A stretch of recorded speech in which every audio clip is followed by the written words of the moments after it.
তো 24 কার অর্জন? 24ও বিএনপির অর্জন।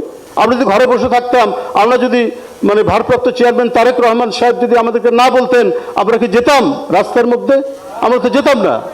তো উনার এই সংগ্রাম যাতে বিজয় হয়, শেখ হাসিনার যাতে পতন হয়, আমাদের বহুদলীয় গণতন্ত্র যাতে প্রতিষ্ঠা পায়, এই কারণে আমাদের মতো কর্মীরা আমরা সেদিন রাস্তায় নেমেছিলাম বলে ওই যে আমাদের নিপুণ তোর কেবল তার একটা সার্জারি হয়েছে, ও বেচারিকে দেখলাম যে ওই অবস্থায় তাকে ধরে নিয়ে এসে ইয়ের মধ্যে নিয়ে গেছে। সাউথ টাউনে হোক আপনার স্বপ্নের আবাসন, শতভাগ রেডি প্লট, সাথে সাথেই সাফ কাবলা রেজিস্ট্রি।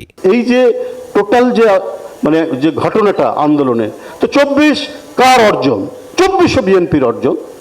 এবং সেই 24, 90, 71, 52 কেন বললাম? 52 ভাষা আন্দোলনের অনেক নেতা বিএনপির গুরুত্বপূর্ণ নেতা ছিলেন, বিএনপি এখনো বেঁচে আছেন। ব্যারিস্টার জমির উদ্দিন সরকার, তাছাড়া অনেকে মারা গেছেন কারণ তাদের বয়স হচ্ছে। তো আমাদের ইতিবাচক আন্দোলন, আমাদের জাতির গৌরবের আন্দোলন, গর্ব করার আন্দোলন এবং অর্জনের সাথে বিএনপির ইতিহাস ওতপ্রোতভাবে জড়িত।